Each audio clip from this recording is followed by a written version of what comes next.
Hello everyone, my name is Sabrina Sparks and I'm a senior at Bloomsburg University. I'm majoring in criminal justice and minoring in sociology. I've chosen this topic for my presentation because I think that this is a serious issue that doesn't get enough attention.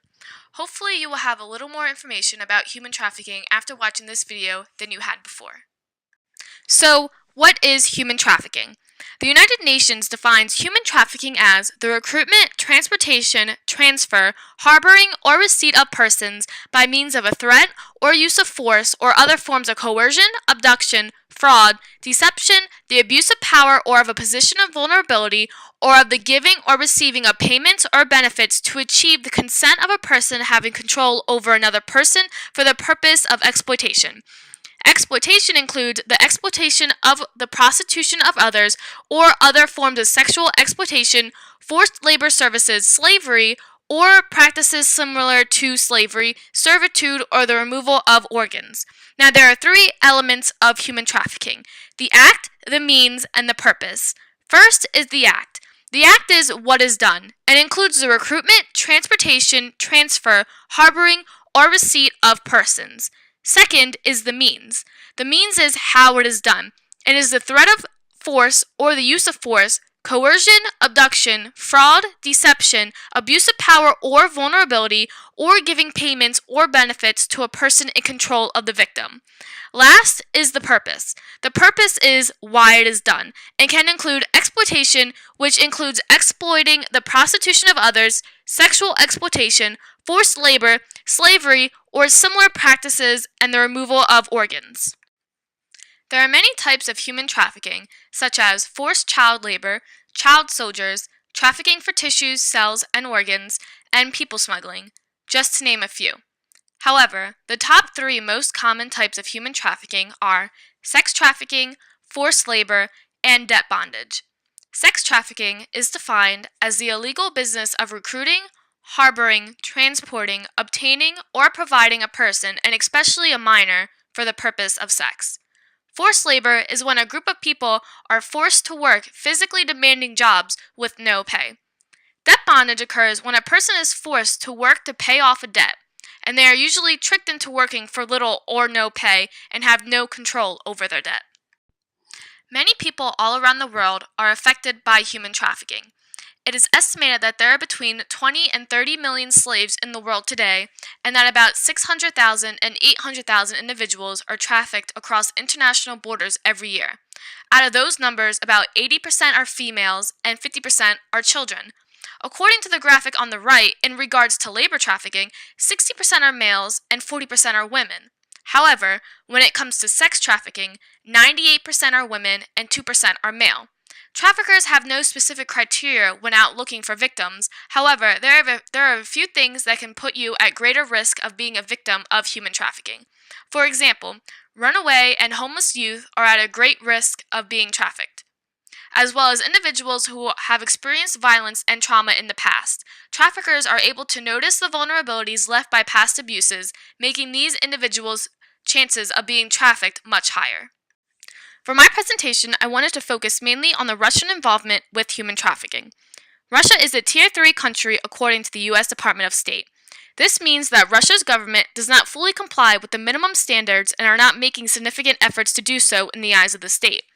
Russia was once a Tier 2 country, which is a country whose government does not fully comply with the minimum standards, but is making a significant effort to bring themselves into compliance with those standards.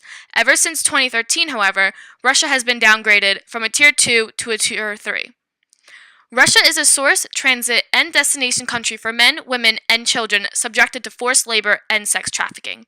This means that Russia supplies individuals to be trafficked, has trafficked individuals transported through the country in order to reach the destination, and is a destination country in itself, meaning that Russia is the final stop for some trafficked individuals.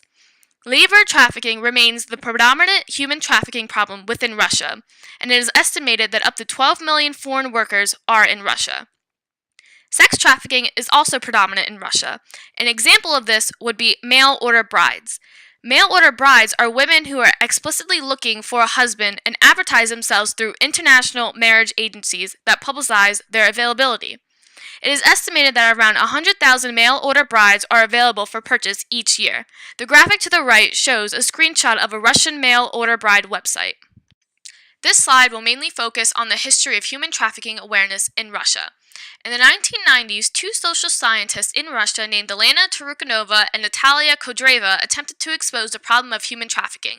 However, many Russian politicians refused to acknowledge the existence of human trafficking in the country. No anti-trafficking legislation was passed in the 1990s, but Elena and Natalia prepared the groundwork for future legislation. In 2003, Russian President Putin officially spoke out in favor of making human trafficking illegal in Russia. In response, the criminal code was amended to include Article 127.1, which deemed human trafficking punishable by prison time. The Russian code defines human trafficking as the buying or selling of a person or other actions committed for the purpose of such person's exploitation in the form of recruitment, transportation, transfer, harboring, or receipt of such a person. Article 127.2 against slavery was later added.